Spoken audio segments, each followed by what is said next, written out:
What's up, guys? And welcome to Discussions with Yiangie. I'm John. And I'm Angie. Guys, it is episode 11. Guys, thank you so much for tuning in. So today's topic is on the first date, who should pay? Ooh. Should the man pay or should the woman pay? I feel like at least for the first date, a man should pay. But I mean, if you guys have like an agreement, like, we'll split it or something, then that's fine. It's not like a set rule, like a man has to pay.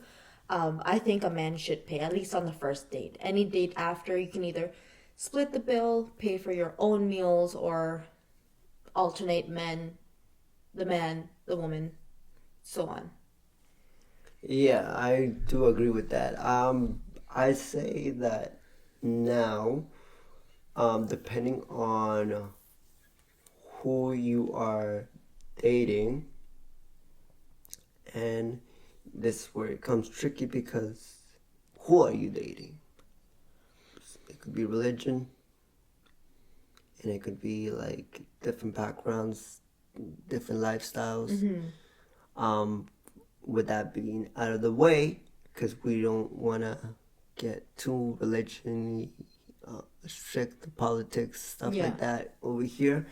I think that the men in general have that first dates,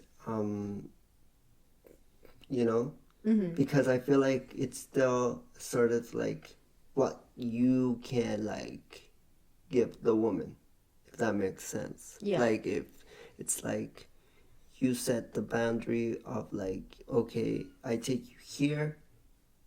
If I go lower than this, then you have the right to like, say yes or no. Yeah. Because you are technically going on a date to see if you guys are compatible, right?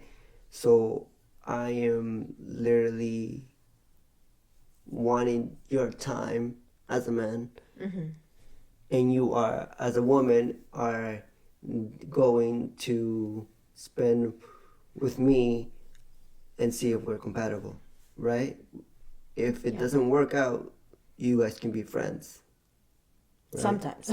Sometimes. Depending on who's psycho and who is more demanding, and it could be the man or the woman. It doesn't matter. But in general, if and that's only if, I feel like sometimes there's those occasions where like a woman can also pay for the first date. Yeah, that's where I said it's like it's up to like the communication, the agreement that you guys have. It doesn't really have to be the man, but a man should be able to say, hey, let's go out on a date, and don't worry, I got the first one. Because it's not like you have to get, like, I'm not saying the second, the third, fourth. So yeah, and when we say, or at least when I say like man, woman, that is just like we're talking standard. But if you are same gender couple, it would be the same thing. A mutual agreement as to who's gonna pay for the first date. Yeah. So on to, is it okay to cheat? To go on a cheat? Oh, I'm the one that wrote this and I couldn't even read how I wrote it. So, is it okay to just go on a cheap date on the first date? Or should you go all out or semi out on the first dates? Well, first, I think it depends on your situation. If you're able to bring your date to like an extravagant next level restaurant and that's what you want to do, by all means go do it. Personally, myself, I'm not like it's not like I need it 100% to go to a big fancy restaurant, because I remember us for on our first date, I said we could literally just go to McDonald's just down the road and I'd be happy. It's more about getting to know the person than where you're actually going. For me, anyways. Yeah. Each person is different. Some people might be like, oh, this person is cheap if they're bringing me to like somewhere that's not like a luxury restaurant. Yeah, it all depends on what you are willing to provide, willing to communicate, are willing to know what the situation is, and nowadays I feel like you should be able to, if you're talking person, you should be able to like know like obviously how they are, but if you have the advantage that if you guys are talking online, you know what the person likes too. Yeah. Sort of like who she is, who he is, and what lifestyle they are living. So I feel like that's where out of your league is more implied than physically appearance, if that makes sense. Like sometimes guys tend to say, oh, I wish I could have that girl, but could you afford her? Like, could you afford the bags that she wants, the lifestyle that she wants? You know what I'm saying? Yeah. In that sense of like, you have to be communicating on what you really truly want for yourself instead of what's that word? Luxury? No. What's the other word? That's it's on the tip of my tongue. When it's not like LES word. Leisure? Leisure, yeah. Leisure. Guys. My bad, guys. I couldn't think. So if it's leisure, you know that it's just, depending on, again, your situation and stuff like that. Because it could be a date, or it could be a hookup date, too. You get what Yeah. I'm saying? Those are two different dates. You can always find what you're looking for if you do truly look for it, Yeah. And I feel like paying it is like what Angie said is depending on who you're dating, and Yeah. is more than where you're gonna go. Yeah. It's about the person. So for me, I don't think going on a cheap date is bad at all for the first date. Yeah. I also don't think it's like necessary to record it. You know what I'm saying? Like a lot of people seem to like want to record everything. Yeah. And I feel like when you're firstly meeting, I think that that's something more exclusive to than after tell. You know what I'm saying? Yeah, but I feel like that's happened now more with all like with TikTok and all these people like posting about that type of stuff. Because before you never really seen it, you know? Yeah. So next question is, if you don't want to have a second date, would you go and tell the other person in person, text, or DMs? What would you do? Ooh.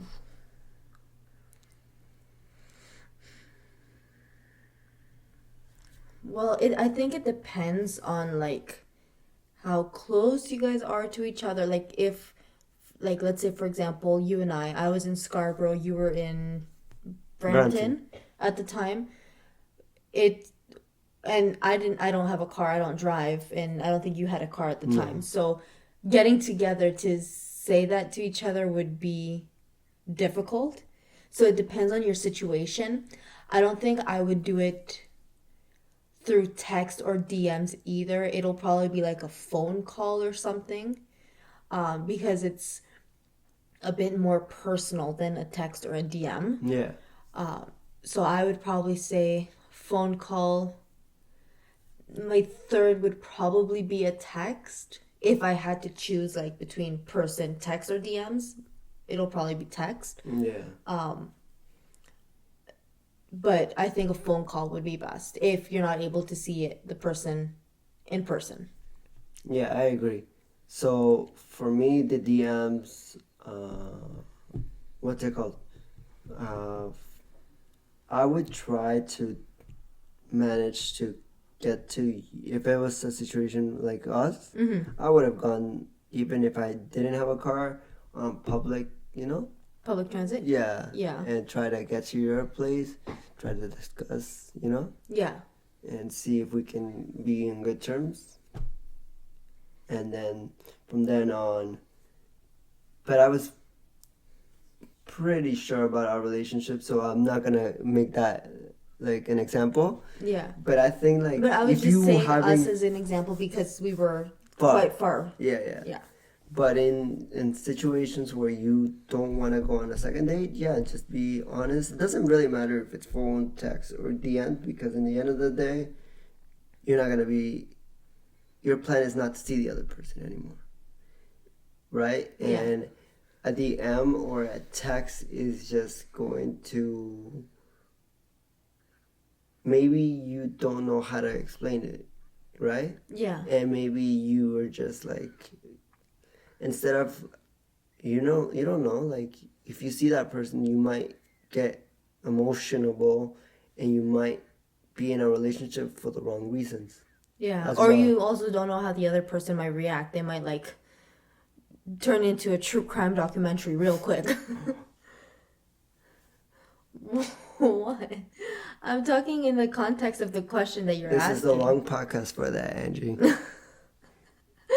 No, but I'm saying like you don't know reality. Like you just saw the person on the first date that might be the version of them that they want you to see. You never know. You never know. You never know. So, but I think personally, I think a phone call would be a little bit better because it's more personal. The other person will not take it as wrong. Like, let's say, for example, you text something and the other person takes it out of context. In a phone call, it's a little bit harder for that to happen because you're able to hear the tone of voice and how you're saying it. So, like, if, for example, you text, like, I don't think we should keep seeing each other. In a text, the other person could take that as, like, a F you, like, I don't want to see you, right? But in voice, like, they can hear, like, hey, like, I don't think we should see each other. Like, it's in the tone of voice. Yeah. Which would make it better through a phone call. True. All right, guys. So we have reached. It's the segment that you are all here for as well, and it is the AITAH. So, should I read it from here? Sure. All right. It's the first one is for asking my grandma if she is.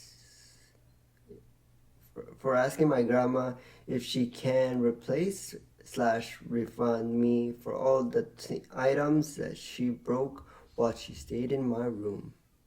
Ooh.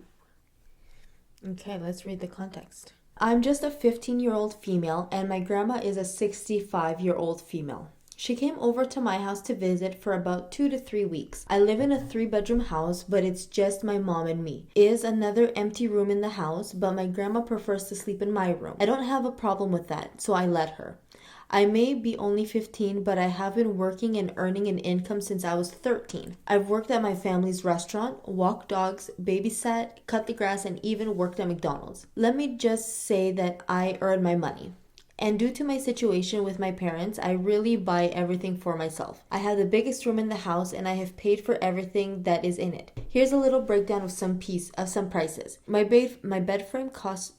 bed frame is around $200. My mattress is $230. My large white and pink rug is $100. My glass top vanity is $550, which is why it's so expensive. My vanity chair is $100 and my nightstand is $200. among other items. During my grandma's stay, she dropped a bottle of red tomato sauce on my $230 rug and didn't clean it up until I got home 4 hours later. She broke my glass top for my vanity, damaged my 309 Jordans, and messed up most of my expensive makeup. Just to clarify, my grandma has no medical issues. Her mind is completely sharp. I could understand if she had problems, but she doesn't. She is healthy. So before she left, I made a list of all the things she damaged while staying in my room. My grandma and my mom yelled at me, called me names, and said that I could replace the items myself. Oh, wow. What do you think about that? Let's start with you. All right, so based on what I just read here, this is a tricky one.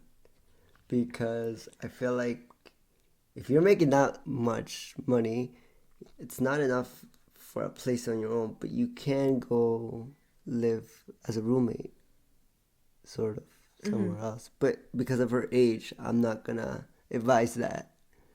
I feel like family is family, and unfortunately, some situations are like this.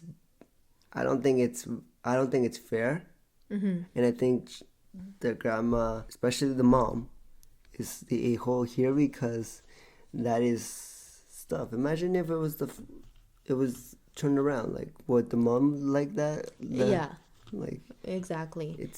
We're talking about a kid that's 15 years old that's spending 200, 500 off of her own money. That's literally like.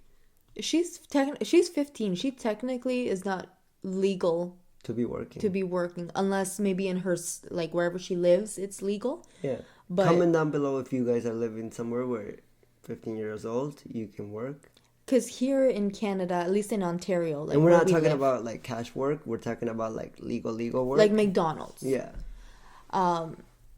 Because here, at least in Ontario where we live, I know the minimum age is 16. And sometimes people don't want to hire 16-year-olds because they're still not responsible, if that makes sense. Yeah. In this situation, based on what she's saying here, that her situation with her parents is not the greatest, I'm thinking maybe this is a little bit set up. Because one, why is the grandma, like, there's an empty room, why is the grandma wanting to sleep in the 15-year-old girl's room? And she's breaking stuff that is, like, you can't break it unless you intentionally break it. Like makeup, you can't break it unless you're like dropping the palettes on the floor or like scraping it, you know. And she's 65 years old. She should know better. And I was gonna say, even if you're family, like, if you're breaking something, you should be responsible to pay the damages. Like, there's no way that I'm giving you my room and then all of a sudden there's damaged stuff. Yeah. You know? Yeah. And even if she didn't know the prices of whatever she broke or she dropped, she should still have some common sense. Like, I didn't pay for this. This is not mine. Why am I touching it? And then on top of that, the mom and the grandma yelled at her for saying, this is all the stuff that you broke with the prices of it. I think the mom and the grandma are both a-holes. The mom should at least hear both sides of the story. It just sounded like the mom just went off yelling based on what the grandma told her. And also, she dropped tomato sauce. First of all, why did she have a jar of tomato sauce in the girl's room that she dropped on a rug and didn't clean for 4 hours? If this was your own house and you dropped something on the rug, you would clean it right away, because if not, it stains. So that's why I'm kind of thinking like maybe this was set up. Yeah, I don't know what grandparents would allow that, because I know that if my parents or your grandma was like staying at our place, they would give us the money. Like, it'd be like, or they wouldn't even touch it, or if they touch it, they would ask us or let us know, like, hey, can I use this? Do you have this that I can use? Yeah, there's never they would either give us the money to buy a new one ourselves, or they would just go and buy it for us. Yeah. So, and there was a comment there that I read that says, why does she have tomato sauce in your room? Which is literally what I just brought up. Like, why is she having a jar of tomato sauce in the bedroom? Yeah, exactly. There's a lot of people that are saying, oh, everybody's saying actually here while I'm reading and listening to you, that she is not the a-hole and that grandma should be sleeping in the spare room. So, Well, yeah, exactly what I said. Like, that's why to me it seems like maybe the mom and the grandma kind of set it up. Maybe the mom is a little salty that the daughter is able to buy such expensive things for herself at only 15. That could be like a situation here of like, oh, you're so young, you shouldn't be buying all this. But the girl is literally worked for all the money, yeah, guys. for all the things that she's bought. So, not the a-hole for the girl. All right, yeah. So, guys, comment down below in the sections. What do you guys think? We want to hear your comments on this topic as well. So, if you're listening on the audio, make sure you guys let us know. And if you're here on YouTube, you also comment down below on the comment sections. Yeah. So, the next one is The last, am I the a-hole? So it is inviting everyone but my mom to my fiance's birthday party. Sounds like it's gonna be a spicy one. All right. I'll let you. Okay. So, am I the a-hole for inviting everyone but my mom to my fiance's birthday party? I, female 27, so the person's a 27-year-old female, have been with my fiance, who's a 30-year-old male, for a little over 6 years and recently got engaged. My mother has never been particularly fond of my fiance, and she's made it known to me since I introduced him to the family. No one else in my family has a problem with my fiance. It's just my mom. She claims that he doesn't have a good enough job and he doesn't make enough money to support us and isn't a real man in quotations. She also always makes comments to his face about his body and looks every time we catch up, like, you look like you've gained more weight and you should go to the gym to lose some pounds before the wedding, which I find extremely disrespectful. And I defend him every time, but it never stops. I have had private conversations with my mom about this and I express that it hurts his feelings, but she says she doesn't care and he needs to know. Every time someone in my family has a birthday, we all celebrate at my mom and dad's house because they have a large property and they love hosting. When I introduced the idea to my mom that we could maybe have my fiance's birthday at her house, she got extremely angry and refused to even have the conversation with me because she said she was offended that I would even ask that. My dad was also there but didn't pass comment or defend my fiance. I left frustrated and that night I texted my dad asking what her problem was and he said, I don't know and I don't want to get involved. This pissed me off, so I decided they both are not invited. A few weeks later, I started to plan my fiance's birthday and I just decided to have it at our house and invited everyone in my family, including cousins, my siblings, and my fiance's family, except my mom and dad. We had a great time at the birthday and my fiance said he loved the day, but everyone kept asking where my parents were and I just said they couldn't come. My mom texted me that night and spam called me saying that my sister told her that we had the party behind her back and that she feels extremely betrayed. I don't feel like I did anything wrong because she didn't want to have anything to do with my fiance, so I left her out of it. My sister and brother are both calling me an a-hole for not inviting my parents and lying to them about it, but I feel like I had no choice. Please, am I the a-hole? So let's hear what you have to say. Or do you want me to go first? You go. I feel like the girl is 100% not the a-hole. Especially, I mean, she did bring it up to the parents that she wanted to have the party at their house because they've already hosted a bunch of other family members' parties and they were fine with it. But she asks for the fiance and the mom gets mad and says no and all this stuff. And then the dad doesn't want to get involved when he knows the situation that's been going on. So I don't think that she's an a-hole. She doesn't have to invite the parents if the mom doesn't want anything to do with the fiance. Plus, she's being disrespectful to him to his face about his weight. Yep. That's like, no. I agree. For me, it's not a situation of like, okay, so why are you so salty that you like don't care about this person? So why would you want to even be there to celebrate his day of birth? Because that is what is a birthday. You are family to, yes, that is your daughter, but that is It's not her birthday, it's his birthday, and they are she is surprising him and celebrating him.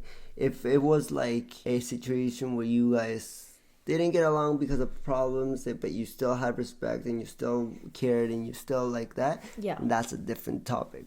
But in this situation, I don't think she's an a-hole. She should have the right to celebrate it and you guys not have a feeling about it because, just like the dad said, I don't know. Well, I don't know. Why should I invite you guys if you guys don't know? Like, give me a reason. Yeah, and dad said I don't want to get involved. And also, why would the girl writing this story, why would she want to invite her parents when it's more than possible the mom is going to make some rude comments towards the fiance on his birthday? Like, I'd rather just not invite them and have my fiance feel comfortable than inviting them so that they can pretend to be nice, or just invite them to show face, and then my parents say comments about his weight on his birthday and make him feel uncomfortable on his day. Yeah, guys. Okay, guys, so let's see some of these people saying not an a-hole, not an a-hole, not an a-hole. You did the rightest thing. I would have done the same. Send her a text calling out her bullying. She can't expect to be involved in your lives if she's going to be trying to make your lives miserable. Not an a-hole, not an a-hole. Yeah, pretty much what we have discussed so far, guys. We want to hear what you guys have to say about these topics. Make sure to give us a thumbs up on this video if you guys loved it, if you guys liked it, and make sure that if you guys have never seen our faces before, you hit that subscribe button. If you are listening to our platform on Audibles, make sure that you guys give us a rate, favorite, download, share, and yeah, guys, make sure you guys keep sharing those ones and letting us know what you guys think. Also, guys, make sure you guys also follow us at Discussions with Yiangie on Instagram and TikTok. Also, our individuals, as mine is Jan Rodriguez _ and mine is Angie Tere Esparza. With that being said, I'm John, and I'm Angie, and this is Discussion with Yiangie. I almost said, and this is Yiangie. Sorry, guys. All this right. is Discussions with Yiangie. Until then, see ya.